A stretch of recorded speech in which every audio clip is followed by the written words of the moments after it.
destruction. Niveau d'oxygène approchant du seuil critique. Hey, hey, hey! Selamat bergabung kembali di channel BB69.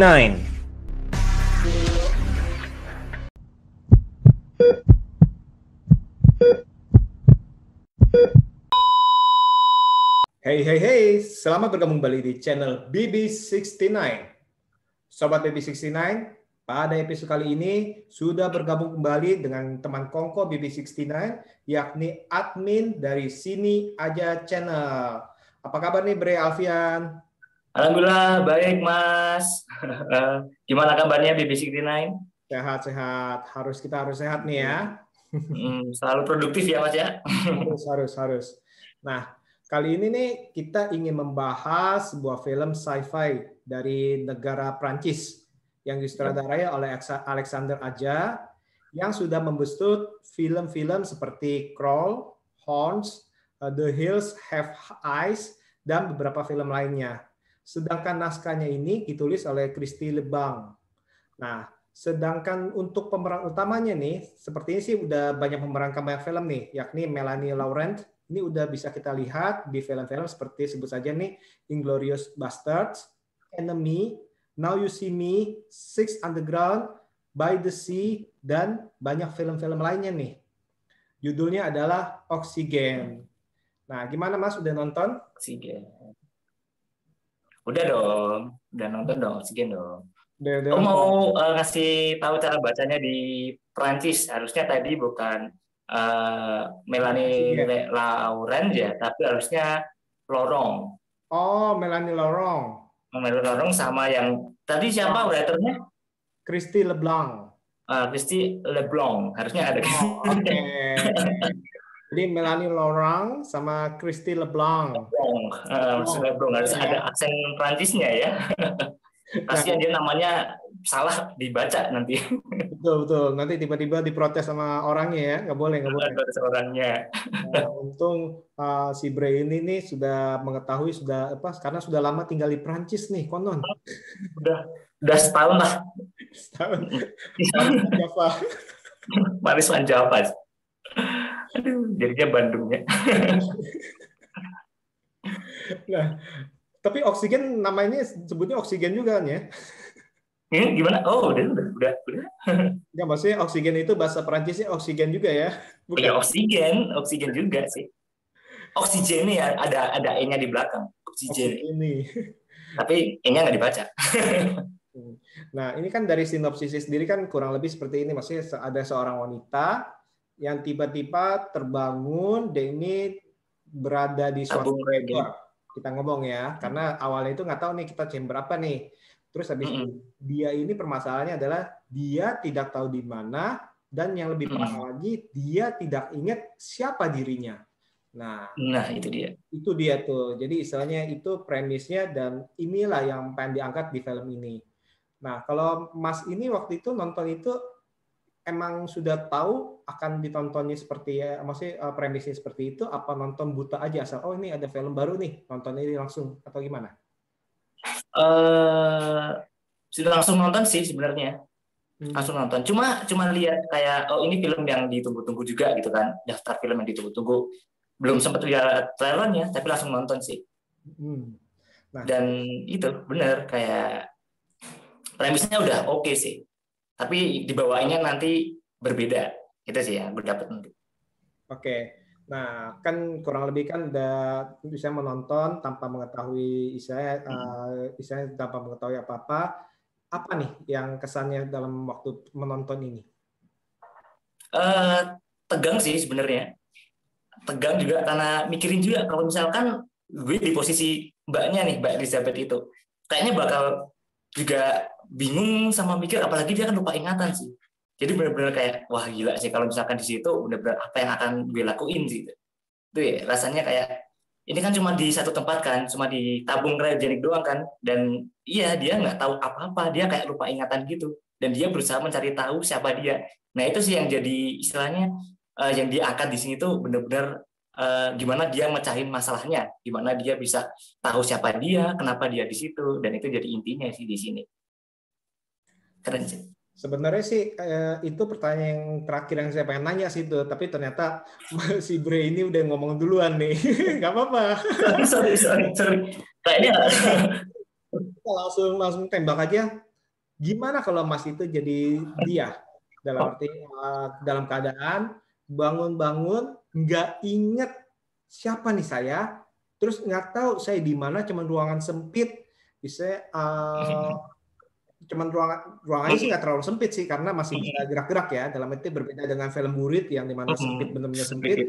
Ini masih agak luas sih, tapi setidaknya ini ya itu dia bingung, nggak ada tahu informasi mengenai dirinya dan dia di mana. Nah kalau tadi kan Mas kan sempat ngomong, karena Mas udah ngomong jadi saya langsung nembak. Kalau Mas jadi bingung, gimana? bener-bener bingung. Bener-bener bingung, apalagi ya? kalau di real life-nya ya, kayak lupa ingatan gitu. Pasti kayak, aduh ini gimana ya, mau telepon siapa. Tapi untungnya ada, misalnya masih ada ingatan kecil-kecil itu loh. Ingatan kecil-kecilnya itu. Jadi masih bisa dipacu lah, biar ingat dikit-dikit. Nah itu. Tapi tetap susah sih kalau misalkan aku di posisi itu, kayak rasanya gila sih. Bener-bener blank sih. Tapi untungnya juga ada artificial intelligence ya, setidaknya itu nggak sendirian. Jadi kalau misalnya bangun terus nggak ada suara apa-apa, bisa ada temennya dikit lah. Ada temennya dikit sih. Kalau dibandingin sama Burit kan dia benar-benar sendiri sih. Terus setidaknya itu terang ya. Setidaknya terang, nggak gelap. Nggak gelap ya. Setidaknya terang ya, nggak gelap ya. Kalau gelap kan wah nggak ngerti itu gimana tuh. Nah, panik. Terus apakah Mas akan menjadi setenang ini nggak? Gimana? Apakah Mas akan setenang ini atau lebih panik atau lebih tenang? Sebenarnya balik lagi ke gimana pribadi masing-masing ya. Kalau gue sih bakal panik pasti, tapi kayak lebih bakal tenang sih, karena pribadi saya kan kayak tenang aja gitu. Maksudnya nggak sampai sepanik itu. Tetap masih mikir lah, masih kayak oke, berusaha gimana caranya nyelesain ini gitu, dengan cara tenang, nggak sampai ngambil keputusan yang salah-salah gitu lah. Nah, oke. Sekarang kita balik lagi ke filmnya. Nah, perasaan Mas waktu menonton film ini gimana nih, Mas? Apakah ada sesuatu yang menarik buat Mas, atau ada sesuatu malah yang bagi Mas ini, wah ini kayaknya banyakkan kurangnya nih. Nah, kesannya Mas apa nih? Menarik atau kurang gitu ya pertanyaannya ya? Jujur kalau dari saya menarik sih. Menarik. Kenapa? Karena kan pertama buta kan, kayak kita nggak tahu mau dibawa kemana kan filmnya ini, dan istilahnya udah masuk ke pertengahan sampai akhir itu dibawa ke yang sebenarnya beda dari yang lain sih, kayak kita baru ternyata kayak gini, dan itu yang menurut gue jadi satu hal yang menarik sih, kayak ada something yang mungkin kalau yang baru pertama kali nonton kan mikirnya bakal kayak gitu doang, dan yang jadi pertanyaannya itu dia tuh kenapa di situ, siapa yang naruh di situ, dan dia siapa sebenarnya, itu yang bikin menarik sih, yang bikin penasaran sampai akhir bakal kayak gimana gitu sih.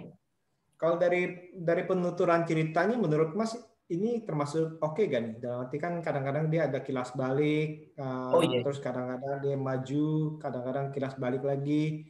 Itu apakah itu mengganggu atau malah itu mendukung? Mendukung banget sih.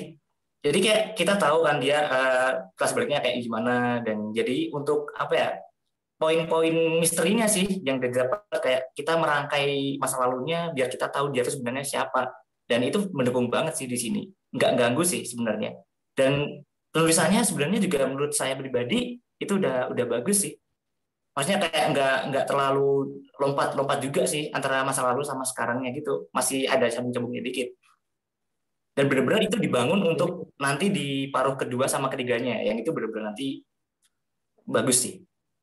Itu sih. Nah, kalau untuk Mas Babysitternya gimana tuh? Mendukung atau enggak sebenarnya? Kalau saya sih setuju, dalam arti untuk kilas baliknya ini masih dalam batas yang bagus ya, dalam arti karena ini mendukung sekali untuk cerita di mana dia untuk membangun ingatan-ingatan nih, karena dalam arti kedudukan atau kondisi daripada sang tokoh utama adalah kehilangan ingatan. Jadi dia ini berusaha untuk merecall apa nih yang menjadi ingatan dia nih. Nah, otomatis kan kalau merecall apa yang menjadi ingatan, ya otomatis dia harus merecall ke masa lalu, bukan masa sekarang. Benar. Dan itu kenapa dalam arti di film ini sih ini dibutuhkan untuk dalam arti dia membangun kembali siapa dirinya nih dari yang dahulu sampai sekarang ini, sampai dia tahu nih, oh ternyata ini saya adalah si ini atau si itu, seperti itu sih. Atau kejadian-kejadian masa lalu itu setidaknya itu dia ingat gitu. Benar-benar. Cuma ada beberapa yang agak bingung ya, dalam arti yang pas awal-awal tuh yang antara apakah ini halusinasi atau apakah ini kenyataan yang dia cari-cari tuh, oh ternyata ini suaminya, oh ini bukan, oh ini suaminya, kan gitu ya. Apakah ini kalau itu menurut Mas gimana? Itu yang bikin menarik sih, sampai di akhir kayak kita jadi penasaran sebenarnya kayak gimana tuh, kayak dia beneran halusinasi atau enggak, terus ini sebenarnya kayak gimana, yang ingin istilahnya jawabannya tuh kita kayak nyari-nyari jawaban di sini. Dan nyangka nggak sama jawabannya? Sempat kaget sih.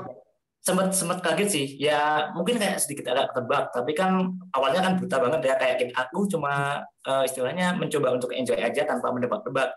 Jadinya ketika udah ada jawabannya itu kayak, wih gila kayak gini ya.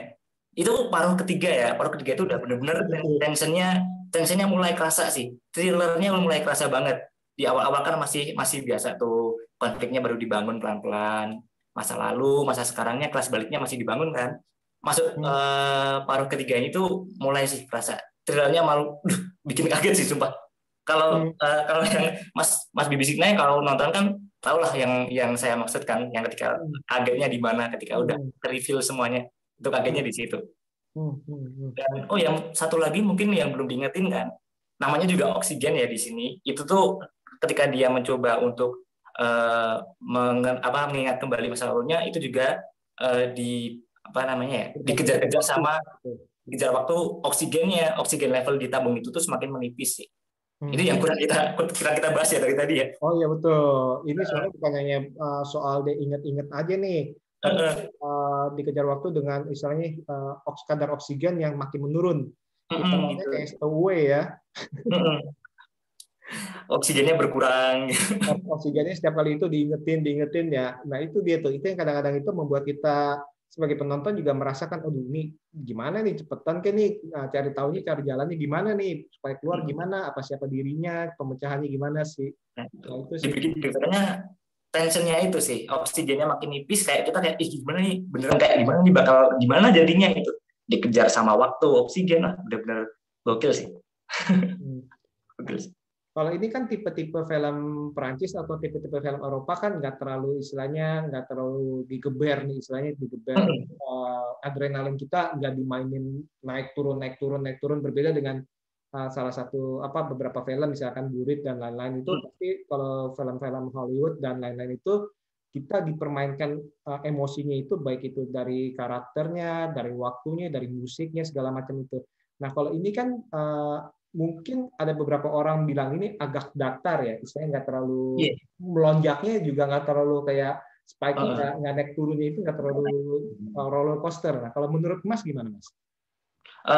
Kalau kan ya di compare sama Burit ya atau gimana?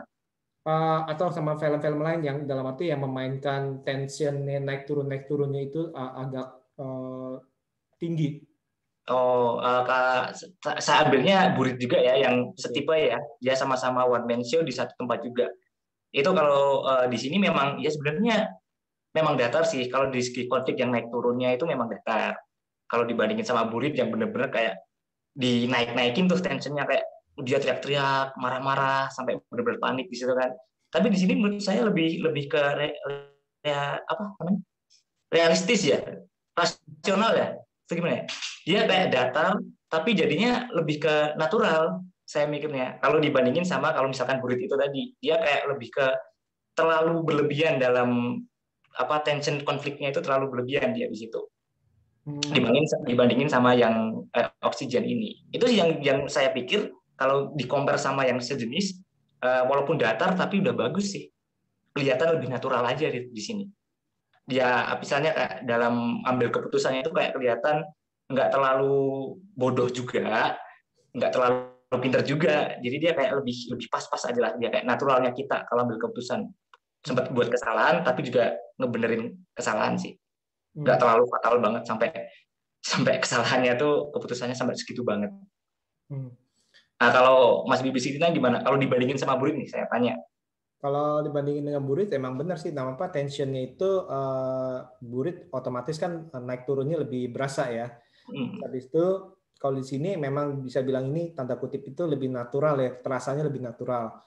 Tapi misalkan kalau ditanya lebih suka mana, saya mungkin lebih suka burit karena istilahnya ya kalau mau sekalian terkurung ya terkurung di tempat yang kecil. Nah itu dia. Maksudnya lebih gila gitu dalam arti sekalian aja. Kalau ini kan udah terang, ada artificial intelligence, ada bisa teleponnya juga nggak butuh baterai, dengan waktunya cuma oksigen, sedangkan burit kan juga oksigen juga kan otomatis kan. Nah seperti itu sih. Tapi sih saya masih bisa menikmati dalam arti saya cukup bersyukur juga nggak terlalu naik turun. Nah ini saya bayangin kalau film ini istilahnya diterapkan ibaratnya seperti telenovela atau sinetron tuh bakalan lebay gimana ya? Ya tetap lebay sih kalau dari sinetron. Tapi kalau kayak gini susah sinetronnya, cuma dia doang satu tempat doang. Ini lama wah ngaca nih. Dibikin sinetron kayak gini. Oke, nggak itu cuma buat intermezzo aja sih. Tapi ya tadi itu saya sih cukup masih bisa menikmati sih dalam arti karena tadi itu datarnya pun sebenarnya nggak datar-datar banget, di sini juga dia terlihat kegelisahannya segala macam. Cuma tadi itu kayak ada beberapa adegan kan kalau misalkan bayangin nih yang pas dia cabut jarum atau dia harus pasang sendiri itu kalau kita bilang pengen didramatisir kan pasti bisa tuh ya. Wow, di pelan-pelan atau di zoom di tangannya yang benar-benar kayak kesakitan mukanya kan harusnya bisa ya. Atau bisa. Yang pas dimasukin ke pusar tuh umbilical kan. Itu kan paling sakit kan. Nah, itu sebenarnya itu kalau dramatisir itu bisa tuh ya, tapi ternyata ini di sini enggak tuh, dan itu menurut saya sih masih udah pas sebenarnya, maksudnya nggak drama banget tuh, jadinya pas kalau menurut saya. Dan ngomongin nggak lebay ya, nggak lebay. Itu.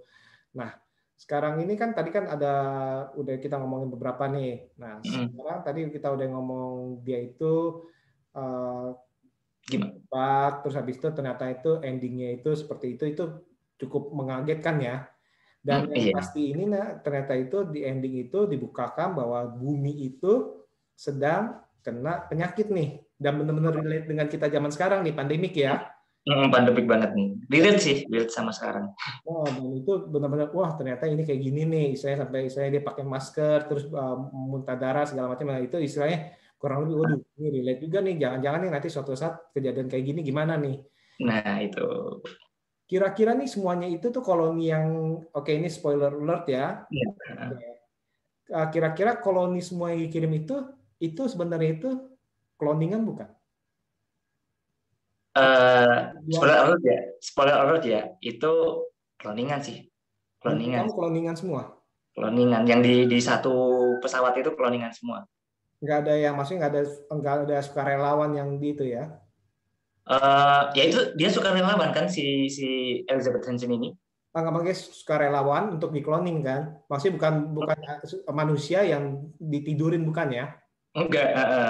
Jadi kan dia itu makanya ada istilahnya misterinya kayak kenapa awalnya ada tikus yang kejebak duluan. Ternyata kan memang itu proyek cloningnya dari tikus-tikus doang dijadiin manusia untuk diterbangin ke sana. Yang pertama-tama itu kita bingung nih tikus-tikusnya apakah ini cuman buat simbolik bahwa ini maze, istilahnya maze yang berputar-putar, istilahnya jadi ini tokoh utama harus berputar-putar untuk mencari jawaban, atau ada hubungannya nih dengan kehidupan dia. Ternyata itu rupanya ada hubungannya. Proyek cloning. Nah, tadi kan pertanyaan yang pertama banget kan ditanya kalau Mas jadi dia nih kalau terjebak seperti itu ya. Udah kejebak. Lagi nih. Itu sebenarnya pertanyaan untuk akhir, tapi Mas udah ngomong duluan ya udah. Nah, pertanyaan terakhir. Bukan pertanyaan terakhir. Nah, ini pertanyaan yang berhubungan juga. Tadi kan kalau Mas jadi dia, kalau hilang tanda kutip, nggak punya ingatan dan terjebak. Sekarang saya tanya lagi, kalau Mas tahu diri Mas sekarang ini adalah cloning.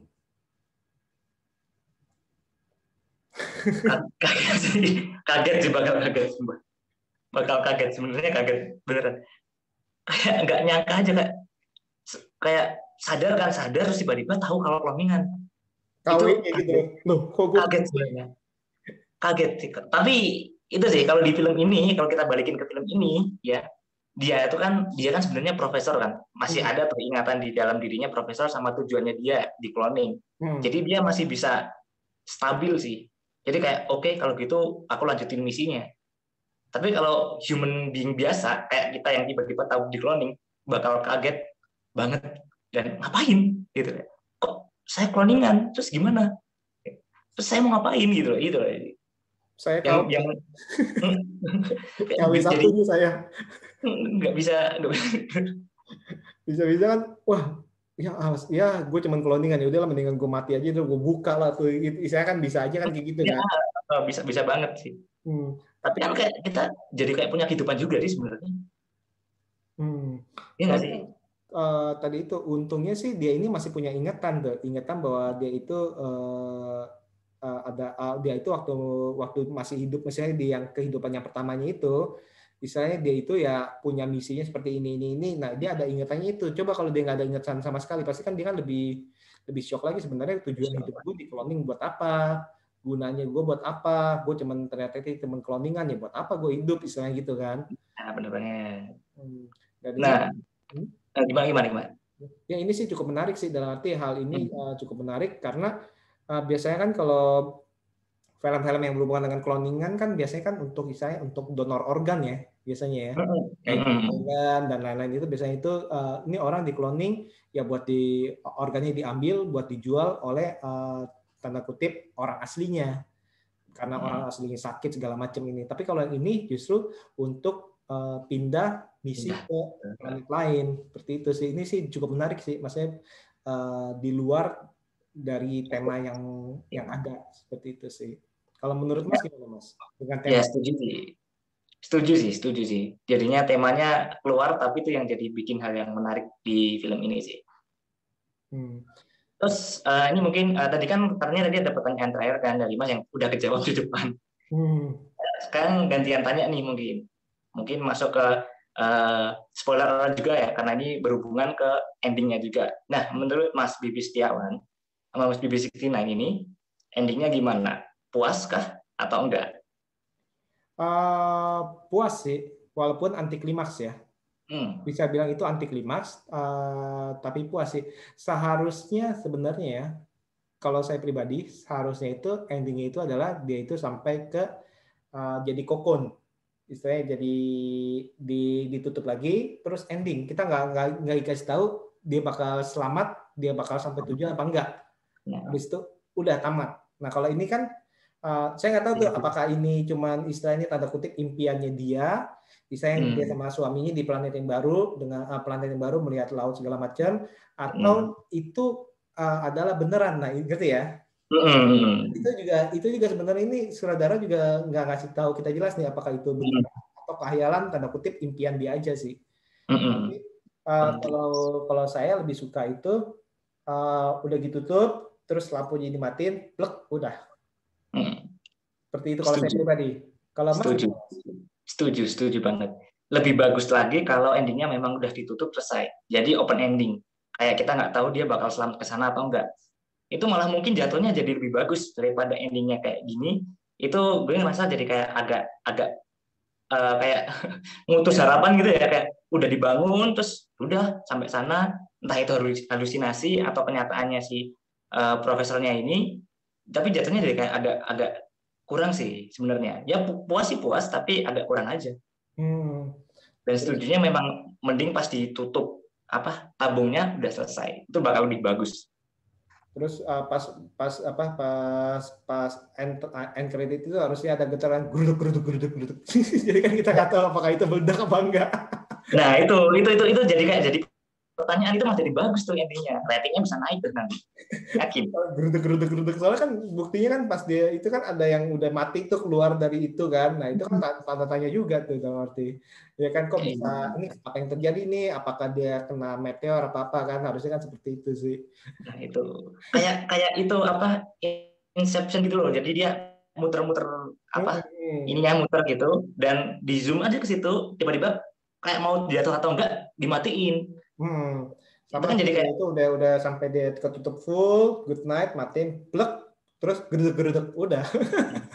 Itu bakal jadi istilahnya endingnya istilahnya kayak jadi lebih keren sih, lebih bagus sih jadinya.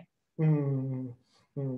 Iya, iya, ini sih keren nih. Nah, kalau untuk para aktrisnya atau istilahnya pertama untuk pemainnya nih, ya, untuk aktrisnya, terus habis itu untuk kalau CGI-nya, nah itu gimana Mas? Kalau menurut Mas? Teknikal aspek CGI-nya biasa-biasa aja sih sebenarnya ya. Menurut saya itu kayak standar sih. Standar Aspek kayak CGI, sinematografi itu udah standar aja sih. Tapi untuk actingnya ya, performance-nya ya, itu udah bagus sih, dia udah ngebawain film ini sih. berhasil ya, Berhasil. hampir one man show sih, hampir ya, karena kan ada kilas balik ya, berarti kan nggak terlalu one man show ya. Berhasil ya. Dia berhasil ketika di posisi dia di dalam tabung, itu berhasil banget sih. Yang bikin penasaran saya sampai akhir ya karena dia udah berhasil ngebawain ya. Kalau enggak ya udah cabut atau enggak mungkin langsung skip sampai akhir aja. Pengen tahu jawabannya. Nah, gimana kalau Mas BBC Nine ngerasanya gimana performanya? Puas sih saya sih, dalam arti actingnya itu tadi itu kan, kalau ini kan bisa dibilang kan hampir satu orang lah filmnya ya, dan nggak bakal kita tahan kalau istilahnya actingnya itu kurang bagus lah kita bilang, atau kurang menjiwai. Kalau sini kan kita lihat nih dari dia posisi kebingungan, posisi istilahnya kesel, posisi harus menenangkan diri, posisi kejar-kejar. Nah ini sih menurut saya sih nada suaranya segala macam sih cukup oke sih, cukup meyakinkan menurut saya sih. Gerak-gerak tubuhnya juga cukup meyakinkan sih. Nah, kalau kekurangan dari film ini apa, Mas? Aduh, kekurangannya ya. Kalau nggak ada nggak usah. kayaknya sebenarnya plot hole-nya sih sebenarnya tetap ada beberapa plot hole-nya. Apa nih? Kayak ada beberapa hal yang mungkin kurang detail, kayak mungkin nih bagian telepon. Kok bisa telepon diangkat tanpa persetujuan si AI-nya ini. Padahal di tengah-tengah nanti AI-nya harus izin dulu untuk ini angkat telepon atau enggak. Itu ada beberapa plot hole juga sih. Kadang dikasih, kadang enggak ya. Perlu istilahnya tanya dulu, kadang enggak ya.